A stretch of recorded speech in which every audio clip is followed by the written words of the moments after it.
La star. Salut à tous, bienvenue dans cette nouvelle vidéo dans laquelle vous allez voir, on va réussir à trouver un spot dans un quartier quand même assez huppé, on va dire, de la Côte d'Azur. Au départ, ce qui me faisait un petit peu stresser en venant dans le Var, c'était de trouver un spot, parce que quand je regardais un petit peu Park Fortnite, vous savez que souvent j'utilise cette application, je voyais barrière de hauteur, je voyais on s'est fait déloger par la police. Je me disais mais où est-ce qu'on va bien pouvoir se poser? Est-ce que ça va pas nous déranger à un moment donné, qu'on va vraiment pas savoir où dormir tellement on va se faire jeter de partout? Je vous avoue que c'était vraiment une crainte. Voilà, c'est quelque chose qui m'a pas mal angoissée pendant un petit moment. Et finalement, depuis qu'on est dans le Var, c'est-à-dire depuis un mois, on a fait plusieurs spots et on a trouvé franchement sans encombre. On s'est pas fait virer une seule fois. La police passe, ils nous regardent, limite ils nous saluent. Donc, comme quoi, encore une fois, il est bon de se faire son propre avis en vivant les choses soi-même. Alors dans cette vidéo, j'ai calé deux visites. La première, c'est quand on est parti le long d'une plage au bord de la Côte d'Azur. L'eau, elle était transparente, c'était magnifique. Donc je vous emmène avec moi. Et la deuxième visite, ce sera une rando qu'on a fait. On a mis 5 heures. Il faisait super chaud, mais c'était tellement agréable. On a trouvé des ruines d'une ancienne villa gallo-romaine et aussi un dolmen. Je ne vous cache pas que cette vidéo a failli ne pas voir le jour parce qu'en fait je me suis rendu compte au bout de 3 jours, il m'a fallu quand même 3 jours pour m'en apercevoir que mon stabilisateur n'était pas mis. Je vous montre vite fait avec mon téléphone. En gros, ici on a le on, le off. Et en fait, si je mets off, hop, ça désactive le stabilisateur. Et pourtant, c'est quand même difficile de faire ça et de faire ça. Je sais pas comment par moment, sans que je me rende compte, ça se met sur off. J'étais pas très contente en fait de la qualité, on va dire visuelle. J'espère vraiment de tout cœur que vous, ça ne vous posera pas de problème. Il y a eu ça, il y a eu aussi énormément de vent parce qu'on était en pleine tempête. Le camping-car il a ballotté dans tous les coins. Je pense qu'on s'est pris des rafales, je sais pas, peut-être 70 km/h par moment. Parfois il y a des images qui bug. Enfin, ça m'a un peu énervé, je vous avoue, au montage. Moi je suis pas perfectionniste, mais c'est vrai que j'aime bien quand même qu'il y ait un minimum de qualité. Et là sur le coup, j'étais dégoûtée. Bon, j'ai quand même décidé de vous partager ça parce que voilà, ça a pris du temps, etc. Faire les petits reportages et parce qu'on a vu de belles choses que je voulais également vous partager. Donc les amis, comme d'habitude, on n'oublie pas pour le petit algorithme YouTube, le petit référencement, à laisser un petit pouce bleu. Hop, ça prend 2 secondes, c'est vite fait, ça fait super plaisir. Un commentaire et puis à me rejoindre sur Instagram, Annabelle la coccinelle si ce n'est pas encore fait. Petite parenthèse, vous l'avez sûrement remarqué, la vidéo est un petit peu plus longue que d'habitude parce que j'ai mis 2 visites en une vidéo. Donc j'espère que ça vous plaira malgré tout et que vous resterez jusqu'à la fin. Salut salut les amis, portez-vous bien. Ce matin, petit thé dans ma tasse Père Noël que ma mère m'avait offert à Noël dernier. Voilà, c'est très original. Il y avait même un petit chapeau, je sais pas où est-ce qu'il est. Je l'avais rangé ici dans l'armoire à l'époque. C'est vrai que ça date un petit peu. Je suis quand même en train de me dire que finalement, je n'ai jamais utilisé ce que j'avais acheté chez Action. Vous vous souvenez, dans la vidéo où je préparais Noël, je m'étais pris une petite boule comme ça pour mettre du liquide à l'intérieur. Et finalement non, je n'ai jamais utilisé, mais bon, c'est pas trop tard. Je la trouve tellement belle que je préfère qu'elle reste sagement comme ça dans un coin et ne pas l'abîmer. J'ai finalement réussi à retrouver le petit chapeau du Père Noël. Je trouvais ça super original. Bon, c'est un peu kitsch aussi, mais c'est quand même pas mal. Et comme ça, la chaleur reste dans la tasse et ça évite que ça refroidisse le thé, le café ou peu importe ce que vous mettez dedans. Aujourd'hui, je suis en train de me faire une petite beauté. Pour une fois, j'ai réussi à mettre mon trait d'eyeliner. Enfin, c'est même pas un trait, je sais même pas ce que j'ai fait, regardez. Les pros vont un peu se moquer, mais bon, derrière les lunettes, c'est vrai que ça se voit pas trop. Et ça fait depuis très longtemps que j'essaye et que j'y arrive plus. C'est jamais très similaire. Similaire, non. Je suis en train de ranger toutes mes affaires parce qu'on va partir sur un nouveau spot. Donc c'est le parking d'un cimetière, c'est pas ouf. Mais dans cette partie du Var, c'est pas facile de trouver des emplacements. Vers Saint-Maxime, Saint-Tropez, c'est assez bourgeois. D'ailleurs, je vais pouvoir remplir mon petit bidon que j'ai reçu pour Noël. Je vais bientôt ranger parce que quand je roule, je suis pas un danger public. Mais ça m'arrive de casser des choses assez fragiles. Ça, c'était le blé que nous avait offert Marie-Claire. Bah regardez, il a bien poussé. Hein. Je crois que quand elle nous l'a offert, il était à peu près là. Il pousse le petit, il pousse. Par contre, comme je l'ai dit, pas de problème, je tolère les araignées qui sont devant, voilà, au niveau du pare-soleil, pas de problème, tant qu'elles ne rentrent pas à l'arrière. Mais là, je viens de rentrer sur quoi je tombe, qu'est-ce qui est juste au-dessus de ma tête. Mais je pense que ça doit être la grande qui a fait des bébés qui ont finalement grandi. C'est une vraie famille dans ce camping-car. Ils doivent bien s'y sentir à mon avis pour être aussi nombreux. Ouais, il faut que je la mette dehors, quoi. Je ne peux pas conduire avec ça au-dessus de ma tête. Direction un cimetière, comme je vous l'ai dit, cimetière d'Issambre ça s'appelle. Du spot où on va se trouver, il y aura à peu près 1 km à pied, donc un quart d'heure, vraiment rien jusqu'à la plage. Et comme il fait beau aujourd'hui, à peu près 18 degrés, et bien on va en profiter, même s'il y a beaucoup de... Nous voilà arrivés comme prévu sur le parking du cimetière des Issambre. C'est vraiment isolé, c'est dans un cul-de-sac. Et tout autour, vraiment, on sent qu'on est rentré dans un autre monde. Parce que déjà sur la route, quand on longeait la mer, il y avait plein de belles voitures, il y a plein de villas là-bas sur les hauteurs. En attendant, on est prêt, donc c'est parti pour 1 km de marche jusqu'à la plage. Ça y est, nous voilà partis. J'ai regardé aussi, donc dans le coin on pourrait croiser Kate Moss, Beyoncé, Jay-Z, DiCaprio, enfin bref, on a du beau monde par ici. Donc qui sait, peut-être repartir avec une photo souvenir. Et juste à côté de notre spot, il y a une station d'épuration. Alors certains disaient sur Park4Night que des fois il y avait des odeurs un peu d'égout. D'autres qui disaient qu'ils sentaient rien, donc ça doit peut-être dépendre des moments. Et chérie, comment tu dis Saint-Tropez? Saint-Tropez. Saint-Tropez. Toi, EZ, tu dis eh. Oui, oui c'est énorme. Saint-Tropez. Ouais. Moi ça me surprend parce que en Belgique et en Normandie on dit eh, mais toi t'as l'accent du sud. Mais maintenant je suis un peu habituée à ton accent, tu vois, parce que ça fait quand même presque 1 an que je traîne avec toi. Moi j'ai pas trop l'accent du sud. Oh si quand même, des fois t'as l'accent. Si. Après j'ai vécu 7 ans ici donc... Ouais, c'est normal. Ça doit être beaucoup de résidences secondaires parce que la plupart des maisons ont les volets complètement fermés. Il n'y a pas de voiture. En tout cas le quartier fait vraiment très classe. En plus des magnifiques palmiers et des grandes propriétés. Par contre, je vais éviter de trop filmer les maisons parce que des fois qu'il y a un vigile qui arrive et qui me plaque au sol, on sait jamais. Je sais pas si on voit, mais il y a une petite piscine là avec de l'eau qui déborde. C'est vraiment classe, en plus ils ont une belle vue. Et ici, quand on est passé devant, ça m'a fait rire parce qu'il y a des gens qui sont en mode Thug Life, interdit au camping-car. Puis là, tu vois qu'il y a un camping-car juste là-bas, il y a encore un plus loin. Et l'autre est là-bas, mais il y a quasiment personne, donc ça doit être des locations de vacances. Ici aussi, tout est vide, avec les volets fermés. Prêt à attendre les voyageurs de... C'est quoi, juillet? Non, les touristes. Oui, prêt à attendre les touristes de 2022, juillet 2022.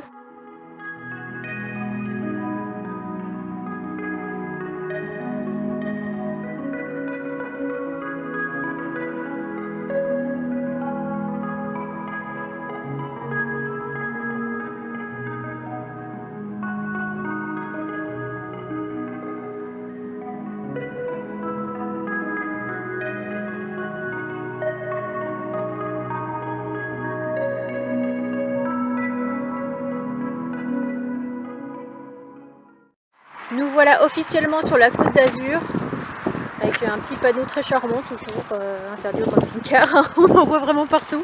La petite plage elle a l'air vraiment super sympa. Je pense qu'ici en haute saison on doit se marcher les uns sur les autres. En tout cas c'est joli, je pense qu'on va aller faire un petit tour. Et un petit peu plus loin il y a aussi la pointe de Tourelle, quelque chose comme ça. Et on vient de regarder, en fait ça s'appelle la pointe de Tourterelle. Ouais, juste à côté. Là, on nous indique un petit chemin pour y aller directement, chemin des douaniers. Face à ce sera pas payant. Hein. Non, pourquoi il y a la douane. Il y a une taxe. En tout cas, c'est quand même super joli. Moi, ça me rappelle, je sais pas, ça me rappelle la Bretagne. Les petites criques comme ça, ça me rappelle la presqu'île de Crozon. J'aime bien dans le Var, c'est les petits chemins comme ça. Il y a plein de petits chemins au bord de l'eau, enfin au bord des falaises. C'est magnifique. C'est vrai que c'est très joli. Et ça rappelle là Bretagne aussi, oui, c'est vrai. Mais il fait quand même meilleur. Ouais, c'est vrai qu'il fait meilleur qu'en Bretagne actuellement. J'avais quand même pris un pull en plus dans mon sac au cas où, parce qu'en bord de mer, il y a toujours plus de vent qu'ailleurs. Mais j'ai même enlevé l'écharpe, j'ai vraiment super chaud. Je suis même à 2 doigts d'enlever ce pull là. On a des températures de dingue. Voilà, je ne m'en remets pas. En tout cas, l'eau elle est transparente, c'est vraiment trop beau. Ça fait rêver ce genre de décor. Ça donnerait presque envie de se baigner quand on voit de l'eau comme ça. Ouais, je sais pas si elle est froide. Bah, je pense qu'elle doit pas être très chaude. On a vu un homme faire du paddle, mais on va prendre se baigner. Ça va encore? Ah, franchement, ça va encore. Ouais. Avec une petite combinaison. Et avec le reflet du soleil, c'est vraiment joli parce que ça, l'eau devient turquoise comme ça, à certains endroits.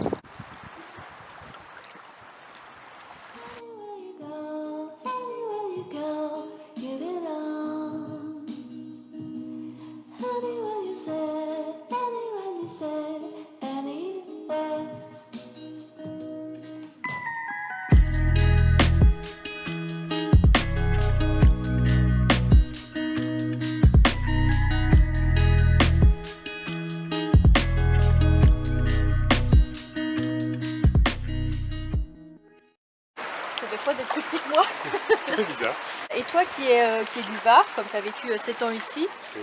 décris-nous comment sont les plages au mois de juillet. Bon, c'est même pas la peine. On y allait en fin de journée, quand on y allait vers 18-19 heures, parce que là, en général, les touristes ils retournent au camping, enfin dans leur location, et puis ils se préparent pour aller manger, tout ça. Il y avait encore du monde, mais c'était quand même plus raisonnable pour la journée, parce qu'en journée, c'est pas la peine.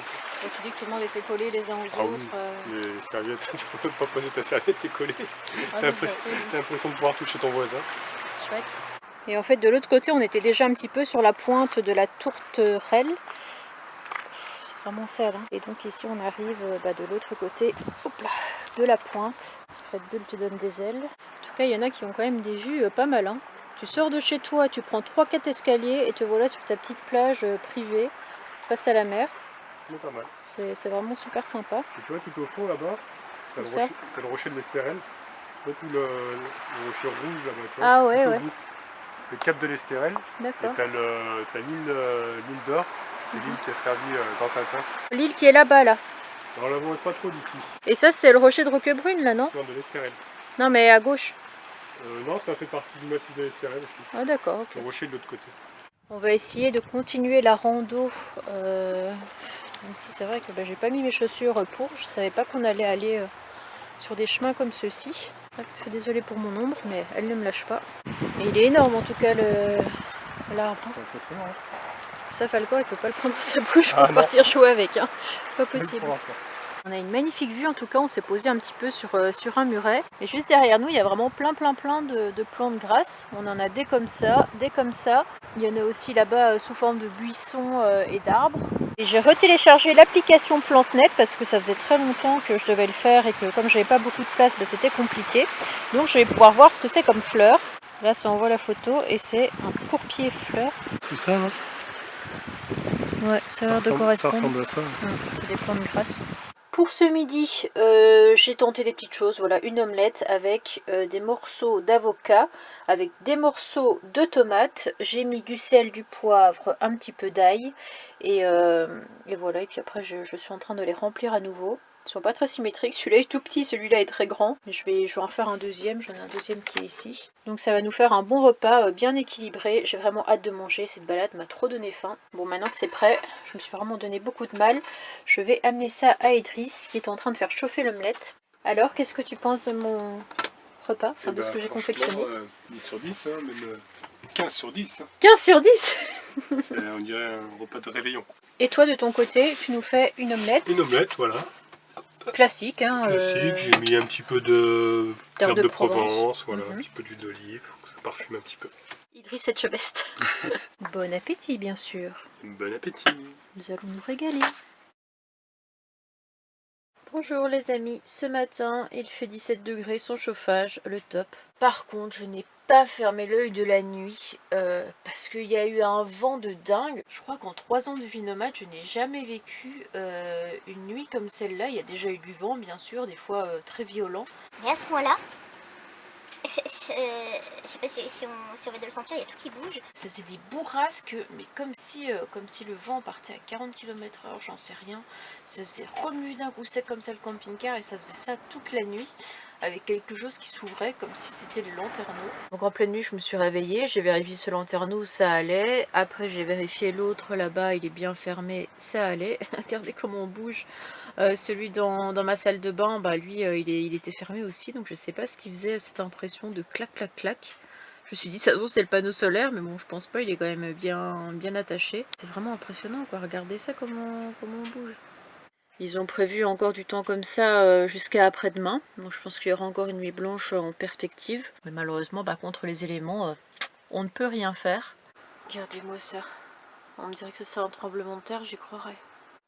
C'est la folie.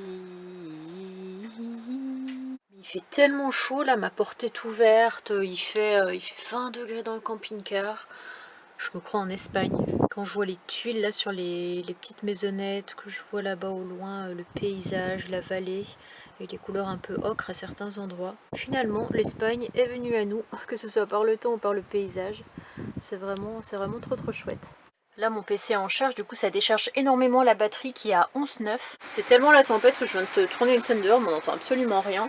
Mais en gros je disais que le soleil était en train de tourner et donc de se poser tout doucement sur mon panneau solaire. Donc ça va recharger bien la batterie. Mais les bourrasques de vent, mais j'en peux plus quoi. Là j'ai ma lampe qui a failli voler, Muriel elle est en PLS à côté de Pascal. C'est vraiment la folie quoi. On a le petit carillon qui fait du bruit, très très jolie mélodie. Mais je fais quand même gaffe que mon bois ne se décroche pas du mur parce que vu comment ça souffle, on dirait qu'à tout moment il peut valser.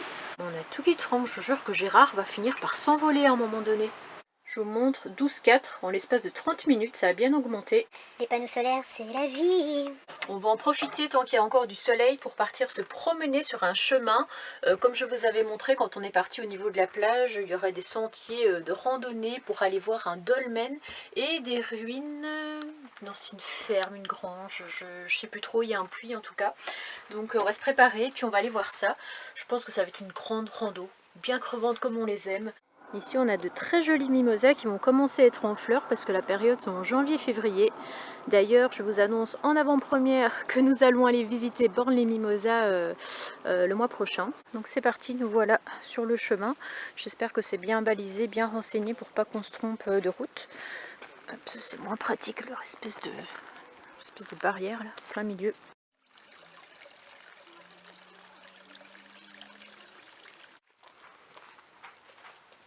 Le problème c'est qu'on ne sait plus trop quel nom c'était pour le dolmen. Là il y a sentier agriculture, agriotier. Et là on a sentier histoire, ruine de Rock'n'Roll. Rock'n'Roll. Je pense qu'on va plutôt aller par là-bas parce que les ruines ça avait l'air quand même plutôt chouette. Mais c'est pas sur la même route que le dolmen donc faut voir.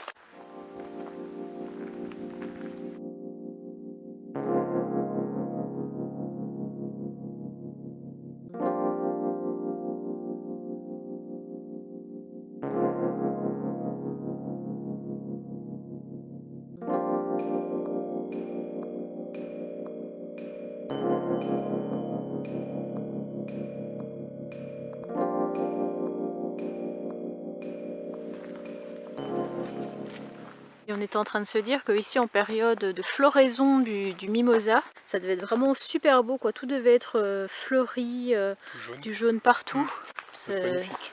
Ouais, ça vaudrait peut-être le coup de revenir ici à une autre saison. Il fait un peu chaud hein. Ouais, franchement en t-shirt on est bien. Ouais, on sent que le soleil tape.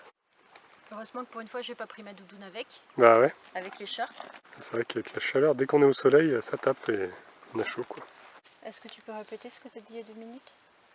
Oui, on dirait des petites clochettes. Non, et avant ça, c'est vrai qu'on dirait des petites clochettes. Mais c'est quoi?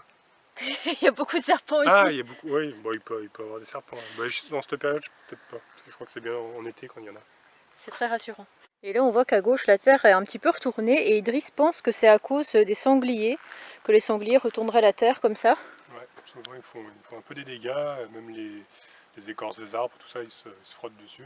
En fait on avait le choix entre deux chemins qui menaient aux ruines et puis on s'est dit bon, on va prendre celui qui descend, c'est plus sympa que celui qui était en remontée. Comment il monte là-dedans. Pratique ici, hein.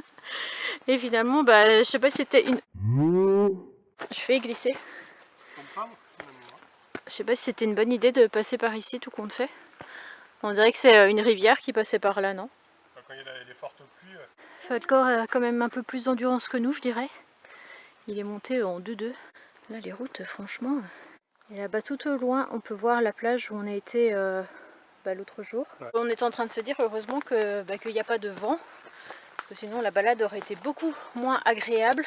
Cependant, je me disais... que là, si je fermais les yeux et qu'on me disait écoute, tu es au mois de juillet, eh ben franchement j'y crois. Parce qu'il fait... super chaud.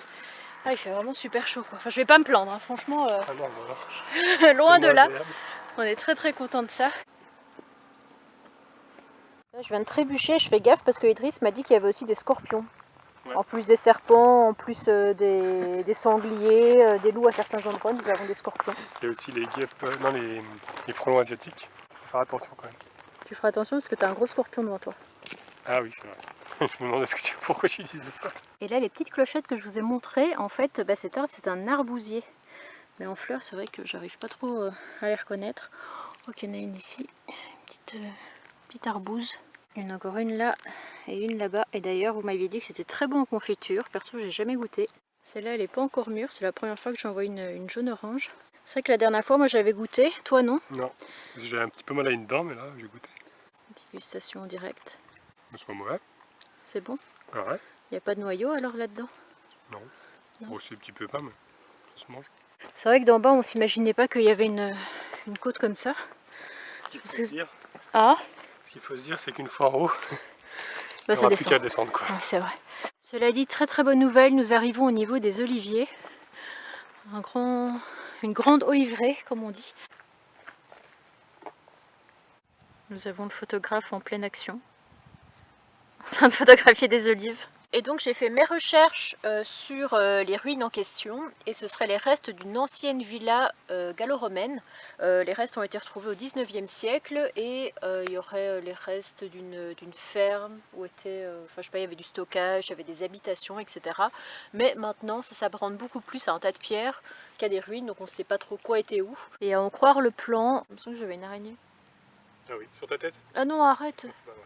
On serait plus qu'à 110 mètres de là, on aurait pris la mauvaise route. Celle qui nous proposait à droite était beaucoup plus directe et beaucoup moins difficile, je pense, moins escarpée que par ici. Mais bon, ça fait les cuisses, c'est pas très grave. Et là, on est arrivé au niveau d'un panneau et c'est hyper impressionnant parce qu'en 2017, il y a une violente tempête qui a fait 150 km/h et ça a déraciné 40 oliviers, donc faut pas demander la force du vent. Et là, depuis 2019, ils essayent de réimplanter plusieurs oliviers ici. Je vous remontre vite fait l'oliveraie et on peut voir qu'en effet il y a des troncs d'arbres qui ont été déracinés. Et la vue toujours sur la mer avec l'Esterel qui est là-bas. On a vraiment une vue panoramique, c'est vraiment très très joli. Là on est arrivé devant les fameuses ruines en question. Donc ici le plan nous dit que c'était un bâtiment de stockage et d'élevage. Où il disait qu'à l'époque il y avait pas mal de chèvres par ici, des cochons. C'est assez impressionnant parce qu'ici ils nous ont mis des morceaux de... C'est quoi ça, porcelaine? Ouais, peut-être. Alors est-ce que c'est de l'époque ou pas? Je ne sais pas. Mais ici regarde, ça a l'air d'être d'époque ouais, par ça, contre. Hein. je pense. Quand tu vois l'intérieur et puis l'extérieur, ça a dû être enfoui dans la terre. Quand on continue par ici, on a ici les habitations. Voilà, il y avait deux pièces, une ici et une là. Et juste à côté, ça qui est assez impressionnant, c'était vraiment accolé. Eh bien, on avait de nouveau un bâtiment d'élevage. Donc, ils dormaient juste à côté de leurs bêtes. Je ne sais pas si l'odeur devait être très agréable à l'époque. Ça, on dirait une espèce de tuile. Ça me paraît bien être ça. Et en gros, pour retracer un peu mieux l'histoire, ça a été abandonné au temps gallo-romain. Et ensuite, ça a été réhabité en fait au 19e siècle, une fois qu'ils ont découvert cet endroit. Et ça a fini par être complètement abandonné en 1923 suite à une terrible incendie qui a eu lieu ici. Et c'est vrai qu'en ce moment, j'arrête pas de regarder des vidéos d'urbex. Donc pour ceux qui ne savent pas, c'est des lieux abandonnés en fait que des personnes visitent. Soit abandonnés, il n'y a plus rien, soit abandonnés, mais il y a encore la moitié des meubles. Ou alors c'est des usines où il y a encore le tissu, enfin des fois c'est très très impressionnant. Donc peut-être qu'un jour je ferai une visite comme ça, je sais pas trop, faut connaître aussi des lieux, moi je connais pas trop. Parce que souvent les lieux, pour connaître les lieux, c'est pas évident, c'est vraiment limite garder secret. Et c'est seulement les personnes de confiance entre amis qui font de l'urbex qui se passent le mot et qui se disent où ça se trouve. Parce qu'il y a beaucoup de squats et de dégradation dans ces endroits-là. Donc c'est pour ça aussi, puis c'est pas très légal quoi. On continue là en fait? Je pense qu'on va aller plutôt par là. Mais moi j'aimerais bien voir le dolmen, mais... Il doit être par là, je pense. Ouais, mais il est très très loin quoi. Là on est parti pour 4 heures. Tu crois? Ouais, c'est loin. On a le temps, hein. Je suis chômeur, moi. On est chômeur, tu me diras. Il y avait ça, chômeur. Ouais, moi je suis coré, c'est parti. Là je viens de regarder, pour aller jusqu'au dolmen, il y a 1,5 km, 23 minutes. Donc je pense que ça va quand même bien se faire. Nous on est ici et le dolmen est là-bas. Le retour au rocher de Roquebrune. La montée est vraiment énorme. Oula. Donc Idriss a décidé de marcher à l'envers, on ne sait pas pourquoi. T'as l'impression que fait moins d'efforts? Oui, mais dans les faits, est-ce vraiment le cas? Oula. Ah. On va arrêter un petit peu. Hein. C'est extrêmement dangereux, sachant que là on monte limite à pic. Et on n'a pas de chaîne pour nous. Je vais plus parler. Allez. On n'a plus de chaîne pour grimper. Parce que quand j'avais été au rocher, ils nous mettaient des chaînes où on pouvait se tenir en fait. Parce que c'était un peu dangereux. Mais là, c'est démerde-toi. Et là, on a trouvé une trace de sanglier. voit bien la marque de son sabot. Là aussi d'ailleurs. Il y en a plusieurs. Bah, ici, c'est sauvage alors. Mais pour le moment, pour moi, ça restera une légende parce que je n'en ai pas encore vu. Non, vaut mieux pas les voir. Hein. Pas trop près en tout cas. C'est vraiment impressionnant parce que là, la vallée, elle est magnifique. Et au milieu de nulle part, on a trouvé une villa. Donc elle est vraiment bien cachée. Peut-être que Rihanna se cache là-dedans, je ne sais pas. Mais en tout cas, ça a l'air d'être vraiment typiquement une maison dans laquelle une star pourrait vivre.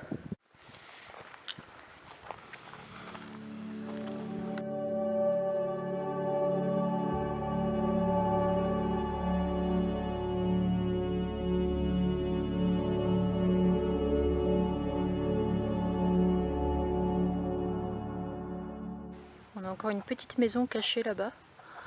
Ça doit être agréable quand même, t'as pas de voisins, personne t'emmerde. Ouais. T'es tout seul sur ta petite colline. Pas de bruit, le calme. Ouais. En tout cas ici il y a une espèce de grande surface. Ça serait vraiment sympa si en camping-car on pouvait venir jusqu'ici. C'est vraiment le top. La route qu'on vient de faire, il ne montrera jamais, mais t'imagines être interdit, ici, hein. franchement. Ouais, c'est interdit en plus. Et là il y a un panneau, je sais pas ce que c'est, j'en ai vu un autre un peu plus loin. C'est un truc de chantier où c'est interdit au public.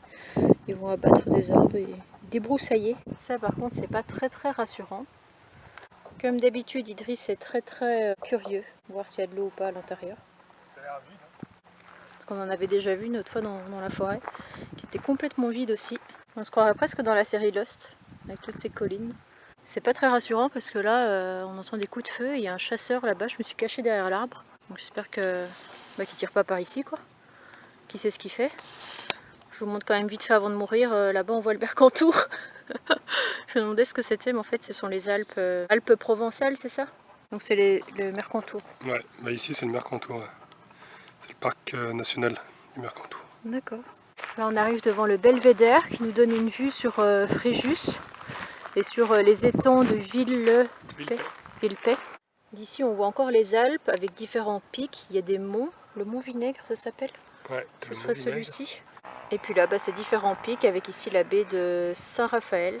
Ça y est, nous arrivons à l'issue de cette balade. On voit là-bas qu'il y a un petit panneau explicatif avec le dolmen. En tout cas, ça change un petit peu des dolmens qu'on a pu voir en Bretagne. C'est beaucoup plus petit. Ça ressemble limite à la... Tu te souviens le tombeau de Merlin là, à Brocéliande? Ah oui, c'est vrai. C'était un peu de la même taille. Je ne sais pas qui a été enterré ici. Là, on a un panneau. Et contrairement aux autres dolmens, ils disent qu'ici, ça n'a pas abrité de sépulture collective. Par contre, il y a du matériel archéologique qui a été retrouvé, mais pas beaucoup, seulement 68 pièces. En fait, dans le dolmen, il y a un couloir et il y a une chambre. Et il y aurait plusieurs objets qui auraient été retrouvés dans le couloir, d'autres dans la chambre. Ils auraient retrouvé ici des lames de silex, des perles ovoïdes en calcaire, enfin, du matériel qu'ils utilisaient à l'époque. Brassard d'arche en schiste vert. Comme vous l'avez remarqué, je n'ai plus de batterie sur mon appareil photo, donc je vous fais un plan vite fait avec mon téléphone, quand même pour vous montrer. C'est quand même pour ça qu'on est venu. Et après, on va entamer le retour. Je pense qu'on va avoir aussi un petit peu de marche, mais cette fois-ci, ce sera pas en montée. Mais moi, j'avais pas trop fait attention, mais c'est vrai que tout au loin, on voit la Corse. Ouais. On vient de regarder, on se demandait ce que c'était. Et là, il y a du brouillard, donc on voit pas trop, mais ce qu'on voit au loin, c'est la Corse. Avec la Sardaigne qui est plus par là, mais ça on la voit pas. Comme je vous disais, l'avantage, c'est que je crois qu'il reste à peu près 30 minutes de route. C'est que tout à l'heure, comme on a été voir les ruines, on est passé par une route un peu difficile, compliquée, chaotique, on peut bien le dire. Et que ici, en fait, on a repris un chemin droit. C'est tout plat. Voilà, c'est un petit peu plus stabilisé. Voilà, on va dire ça. Et nous revoilà au point de départ avec le sentier Histoire des ruines juste là. Et nous, on n'était pas parti par là, on était parti par ici. Et on est revenu de par là. Donc maintenant, retour à nos maisons à roulettes. On va peut-être manger parce qu'il est 16h quoi. Ouais. On commence à avoir un peu faim.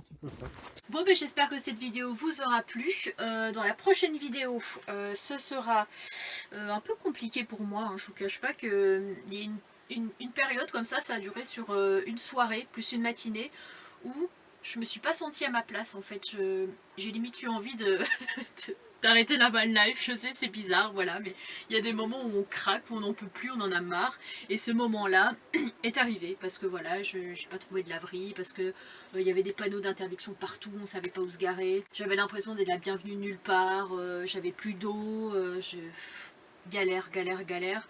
Et ce jour-là, mon moral a un petit peu lâché, donc je vous laisserai découvrir ça dans cette vidéo qui sera donc mardi. Voilà, j'espère que vous serez au rendez-vous. Hein, Nani? Oui. Il espère également que vous le soyez. Donc, gros bisous les amis. Salut, salut!